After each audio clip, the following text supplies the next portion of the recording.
Bienvenue à cette édition rétrospective de la semaine du Journal de la Ville que nous vous convions de suivre avec beaucoup d'intérêt.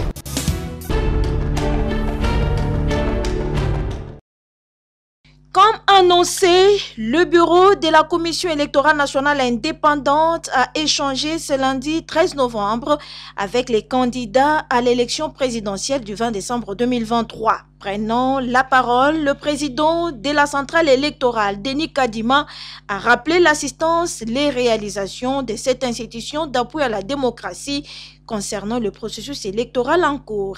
Denis Kadima, président de la CENI, a confirmé la tenue des élections le 20 décembre 2023. Et du côté candidat, l'on a observé cette poignée de main entre le président de la République, Félix Antoine Tshisekedi Tshilombo, et l'opposant Martin Fayulu, 5 ans après, une image qui a réjoui plus d'un Congolais et a fait le tour du monde.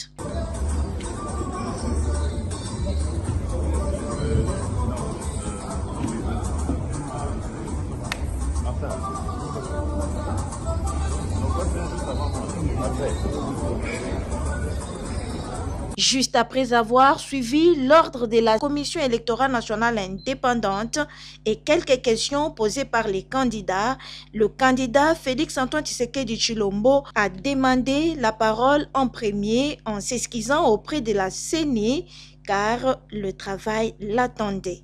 Vous priez de m'excuser parce qu'après mon intervention et les réponses que j'obtiendrai, je devrais me retirer. Je suis en retard de plus de 2 heures pour un événement, et même 2 événements que je dois présider. Je reviens, permettez-moi, encore sur le monnayage, parce que une de mes représentantes, qui est aussi candidate à la députation nationale, a été plaidée pour quelques-uns de ses électeurs dont la carte a connu des problèmes de défectuosité. Et là, malheureusement, et c'est vraiment scandaleux, des agents de la CENI lui ont exigé de l'argent. Donc, à raison de 10 000 francs congolais par duplicata. Je vous prie, Monsieur le Président, de tout mettre en œuvre pour non seulement définitivement éradiquer ce genre de pratique, mais aussi trouver ce genre de responsables et de les sanctionner sévèrement. Mais avant que le président Félix Tshisekedi sorte de la salle pour le travail, le candidat Théodore Ngoï a également demandé parole pour lui poser une question. Nous, les candidats présidents de la République, on devait bénéficier des mesures de sécurité que doit nous garantir le président de la République sortant. Et je voudrais qu'ils nous disent, avant de partir, quelles sont ces mesures. Et en réponse... Heureusement, pas moi qui organise cela. C'est le ministère de l'Intérieur. Sous vos ordres. La parole était à la Commission électorale nationale indépendante pour la poursuite de ces concertations avec différents candidats à la présidentielle de 2023.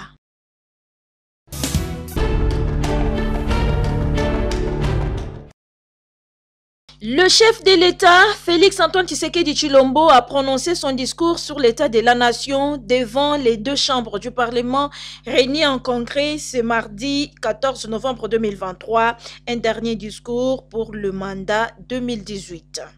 Mais bien avant d'entrer dans le vif de son allocution, le président de la République a salué la mémoire de tous les compatriotes disparus dans l'Est de la République démocratique du Congo suite à l'agression du M23 sous couvert du Rwanda. 1 minute de silence était gardée en leur mémoire. Prenant la parole, le chef de l'État a brossé la situation dans tous les secteurs du pays: éducation, économie, sécurité, politique, justice, environnement, pour ne citer que cela. S'agissant de la justice, par exemple, le chef de l'État a souligné que la meilleure garantie de l'État des droits est la construction d'un appareil judiciaire efficace, capable de concrétiser l'idéal de la soumission accordée tous, sans exception, aux droits suivant les principes de l'égalité de tous devant la loi. Parlons des diplomaties militaires. Le chef de l'État a annoncé la création d'une trentaine de postes d'attachés de défense près les missions diplomatiques, dont une vingtaine vont connaître intensément le déploiement. Il a également fait savoir que l'école de guerre de Kinshasa, rendue opérationnelle il y a 3 ans, bénéficie d'un partenariat de qualité et appartient désormais à l'école de guerre francophone. S'agissant de la MONUSCO, après plusieurs décennies dans l'est de la République démocratique du Congo, il est temps pour que la République démocratique du Congo de prendre son destin à main et de devenir le principal acteur de sa propre sécurité et stabilité. Sur les plans infrastructures, plusieurs kilomètres de routes ont été construites à Kinshasa et dans différentes provinces de la RDC, des écoles construites dans le cadre du programme des 145 territoires pour permettre aux enfants d'accéder à l'école, la gratuité de l'enseignement des bases et l'amélioration des salaires des enseignants et fonctionnaires de l'État. Bref, tant de réalisations faites par Félix Antoine Tshisekedi Tshilombo tout au long de son premier mandat, bien que beaucoup reste encore à faire. Alors, entre répartir à zéro et consolider les acquis... Nous avons donc le choix entre repartir à zéro ou consolider les acquis de cet élan progressif en avançant main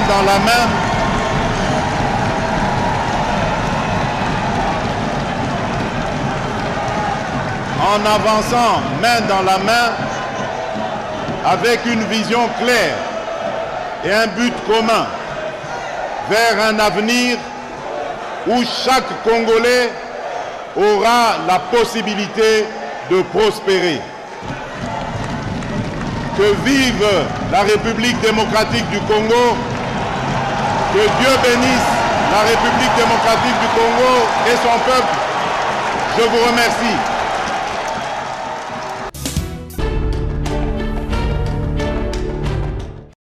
Les propos tenus par le secrétaire général de la Synergie des enseignants, Jean Bosco Puna, sur les discours du président de la République dans son volet gratuité de l'enseignement des bases, l'intersyndical des syndicats des enseignants de l'EPST, par les biais de son rapporteur de bureau, José Kombaka Lawa, porte un démenti formel.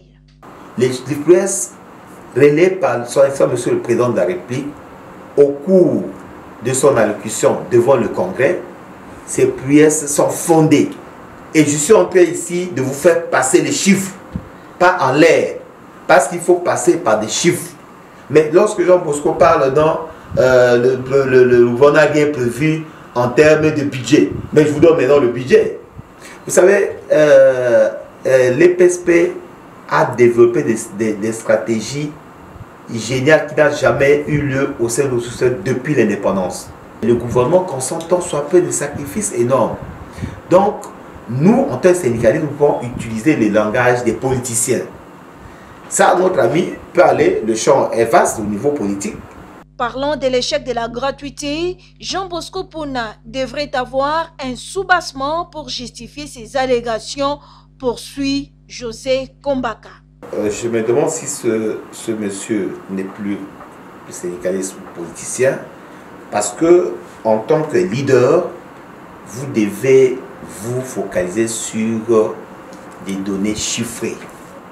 Le gouvernement de la République a consenti des moyens énormes en dépit de la guerre nous imposée par nos adversaires, le Rwanda et ses complices.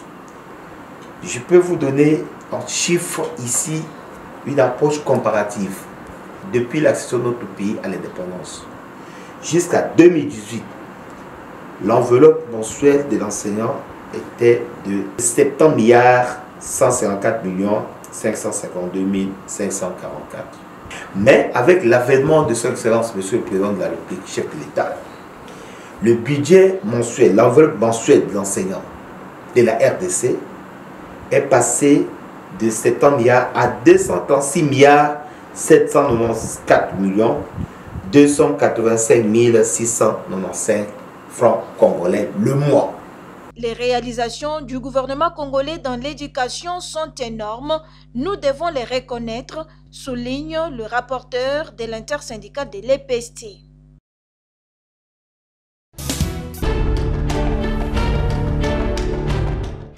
Révolution patriotique, c'est la campagne lancée ce mercredi 15 novembre 2023 à Thiest, Kinshasa, Gombe par la réserve de la République avec pour thème le rôle et la responsabilité de la jeunesse et des étudiants pour la sécurité et la défense de la patrie.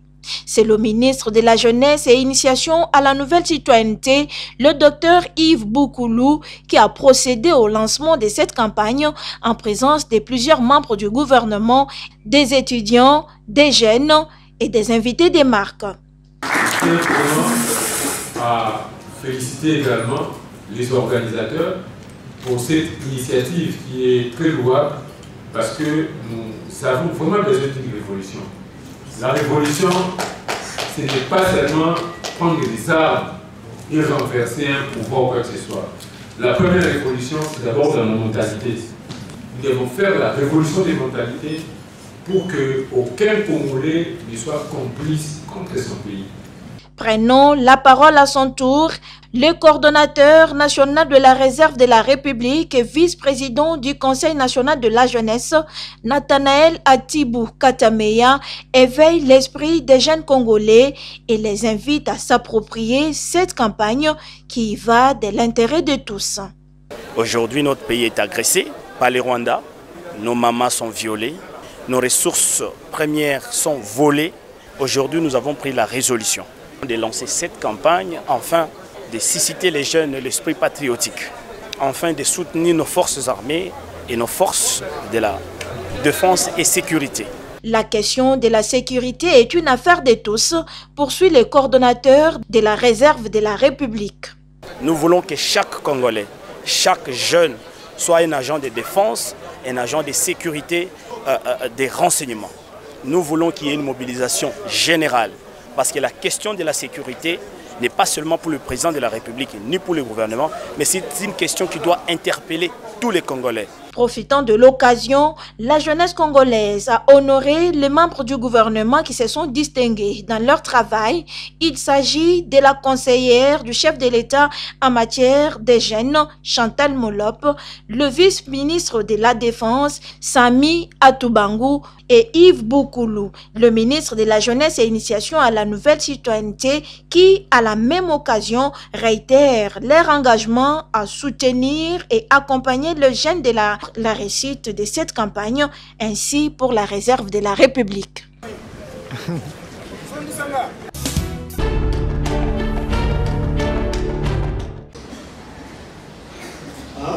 À un mois de la tenue des élections en République démocratique du Congo, le groupe technique pour la sécurisation des élections, GTCE, rassure la population de la sécurisation des élections de décembre 2023. C'est au cours d'une tribune d'expression populaire organisée ce jeudi 16 novembre 2023 par le réseau d'éducation civique au Congo RESIC au centre Liloba d'Elemba. Face aux experts du GTCE, la population n'a pas retenu sa langue. Parmi ses préoccupations, le monnayage des cartes duplicata dans des antennes de la CENI par certains policiers en complicité avec les agents de la Commission électorale nationale indépendante. Des préoccupations prises en compte par le groupe technique pour la sécurisation des élections qui invite la population à ne pas craindre car le travail s'effectue tous les jours pour que la sécurisation des élections en République démocratique du Congo soit effective. Miguel Bagayam Paliroy, commissaire supérieur principal et expert du GTCE. Nous rassurons la population que le groupe technique est là justement pour qu'il y ait cette sécurisation et ces élections dignes et apaisées. Faites confiance à la police, faites confiance aux services de sécurité. Nous sommes à notre 4e cycle électoral, donc nous avons de l'expérience. Et pour sa part, Maître Jean-Michel Nvondo, secrétaire exécutif du réseau d'éducation civique au Congo RESIC. Les élections vont s'organiser dans un mois. Alors, il y a une question très importante qui jusque-là ne semble pas gouverner l'opinion publique et même au niveau des décideurs, la question de la sécurisation des élections. Vous savez le contexte qui a gouverné tous ces processus électoraux, un contexte de non-harmonisation de vie, un contexte qui a été gouverné par le discours de haine et de tribalisme. Et cela, si on ne tient pas garde, ça risquera de porter encore un coup dur au processus. C'est pourquoi nous avons fait un effort pour approcher cette structure GTC pour que les élections se passent dans un climat très apaisé. Cette tribune d'expression populaire s'est déroulée en présence des partenaires du RESIC qui l'encouragent pour son travail qui ne cesse d'abattre en faveur de la population congolaise.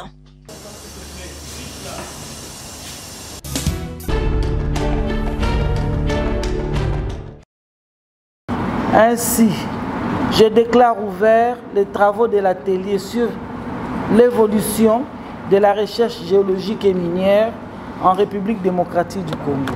Après la séance d'ouverture de l'atelier sur l'évolution de la recherche géologique et minière en République démocratique du Congo par son Excellence Antoine Tsamba Kalambay, ministre des Mines, des panels ont constitué l'essentiel de l'atelier, à savoir recherche géologique et minière en RDC, une opportunité pour les générations futures et connaissances géologiques. Les deux panels ont eu 4 exposés chacun, tous ces rapportant sur la nécessité, les défis, les méthodes de la recherche, son incidence sur la gestion présente et future des richesses géologiques. Vu que nous avons besoin, compte tenu de l'immensité du travail qu'il y a à faire, nous ne cessons de remettre à niveau avec des partenariats dans les échanges de connaissances.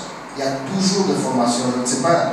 Quand j'ai eu à exposer, j'ai dû parler qu'il y avait un projet de 5 PhD. Ce sont les agents du service géologique qui ont le niveau de master, qui vont aller au niveau du Maroc pour nous ramener des thèses de doctorat en géologie.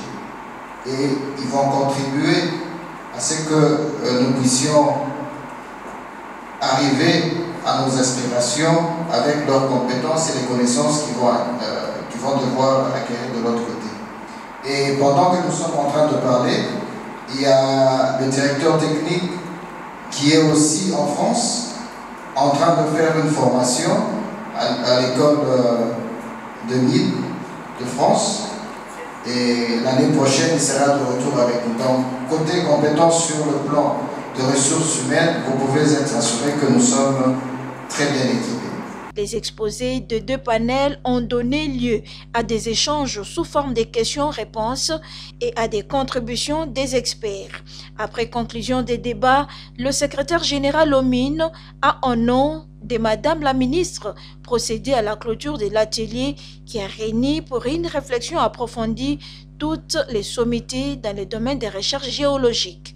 Au nom de son Excellence Madame la ministre des Mines, pour clôturer cet atelier sur l'évolution de la recherche géologique et minière en République démocratique du Congo.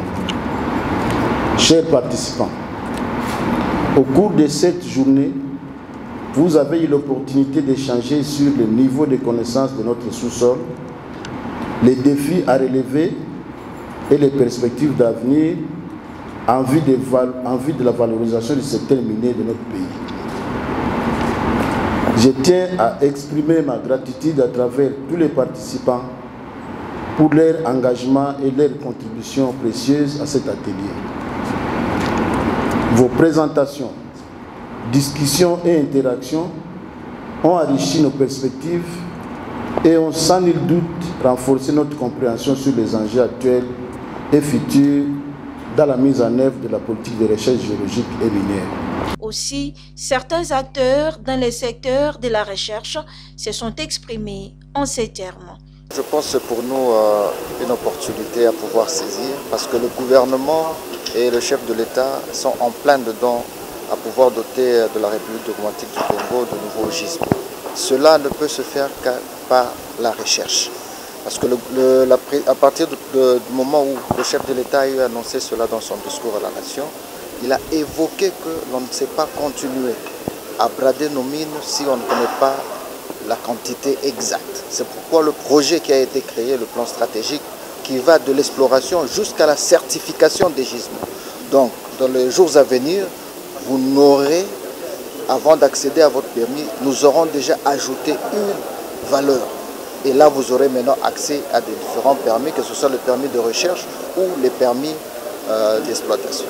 Nous avons pris Excalibur, pourquoi? Parce que nous sommes en train de faire dans la géologie, comme vous le savez, dans la recherche géologique, il y a différentes méthodes. Et avec Excalibur, il est en train de nous apporter son expertise dans la géophysique aéroportée. C'est une méthode géophysique qui nous permet non seulement d'avoir connaissance de ce qui est sous le sol, mais au plus sous les sous-sols.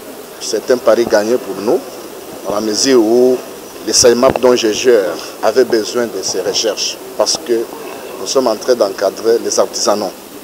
Et s'il n'y a pas de zone d'exploitation artisanale aujourd'hui, voilà la difficulté, que vous apprenez qu'il y a beaucoup de difficultés au niveau des permis d'exploitation de tierces personnes. Mais à partir du moment où le service géologique va faire ses recherches, cela va nous permettre maintenant de créer des EA fiables, qui va permettre à ce que, à ma qualité de directeur général, d'instruire les directeurs provinciaux de commencer à installer bien les coopératives avec les études bien fiables. En tout état de cause, toutes les contributions apportées au cours de cet atelier ont mis en évidence l'extrême nécessité de recherche et de prospection dans les secteurs de géologie en République démocratique du Congo. Les différentes approches de recherche autant géophysiques, aéroportées, géologiques et bien d'autres ont mis en clair à la fois les opportunités que dispose la RDC et les défis en termes de recherche, de prospection et de certification des réserves géostratégiques dans les secteurs de la géologie. Il faudrait noter que le Service géologique national du Congo, organe de recherche du gouvernement créé par décret numéro 17/16 du 4 décembre 2017 portant sa création.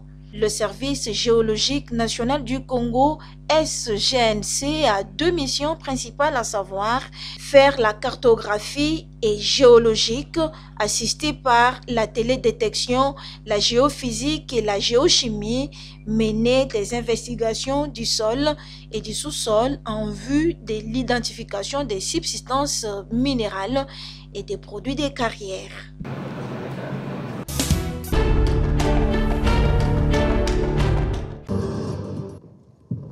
Mise en œuvre du PDL 145 territoires, bilan à mi-parcours et perspective. C'est le thème qui a fait l'objet du briefing presse le jeudi 16 novembre, organisé par le ministre de la Communication et Médias, Patrick Mouya Katemwe, avec le ministre d'État, ministre du Plan, Judith Toulouka Souminois. Pour la patronne du plan en RDC, à ce jour, on est déjà à 305 ouvrages réceptionnés, dont 178 écoles et 108 centres de santé, ainsi que le bâtiment administratif. Ce programme qui a été développé pour être mis en œuvre en 3 ans, on a commencé effectivement les travaux de construction en février de cette année. Et donc, à ce jour, on est à 305 ouvrages déjà réceptionnés, avec 178 écoles, 108 centres de santé et bâtiments administratifs. Mais cela veut dire que c'est un programme qui est dynamique. Donc les chiffres que je vous donne, dans une semaine, évidemment, ça va évoluer puisque les chantiers sont encore en cours. Et si vous prenez l'ensemble des projets, des constructions qui sont en cours, parce qu'actuellement, d'ici par exemple décembre, on va avoir à réceptionner au total 916 constructions, mais je vous ai dit qu'il y en a 2130. Concernant la participation de membres du gouvernement à la campagne électorale qui commence ce dimanche, le porte-parole du gouvernement éclaircit encore une fois l'opinion publique à ce sujet. Ici, il ne faut pas considérer que le moment de la campagne électorale, qui est d'ailleurs court, c'est 1 mois, l'État s'arrête. Non. Le président de la République, même s'il va en campagne, il reste le président de la République avec la plénitude de ses pouvoirs. Dans l'hypothèse où il y a une situation urgente qui nécessite ou qui impose, par exemple, au président de la République de s'adresser aux Congolais, il le fera d'où qu'il se trouve. Ça vaut aussi les cas pour nous tous, membres du gouvernement. Donc il faut considérer que nous, comme membres du gouvernement, nous sommes en droit. Parce que la campagne électorale, c'est les moments où nous allons rencontrer les peuples, justement, pour lui dire ce que nous avons fait de son pouvoir. Et donc, parallèlement à cela, nous allons, comme gouvernement, prendre des dispositions pour nous assurer que le fonctionnement de l'État ne soit pas impacté par nos responsabilités, j'allais dire, politiques spéciales qui seront limitées à la période d'1 mois, parce que la campagne dure 1 mois. Et donc, j'ai vu beaucoup de gens s'agiter sur cette question-là. Ceux qui ont écrit la Constitution, ceux qui ont écrit la question électorale, savez, d'ailleurs, vous pouvez regarder l'expérience d'ailleurs.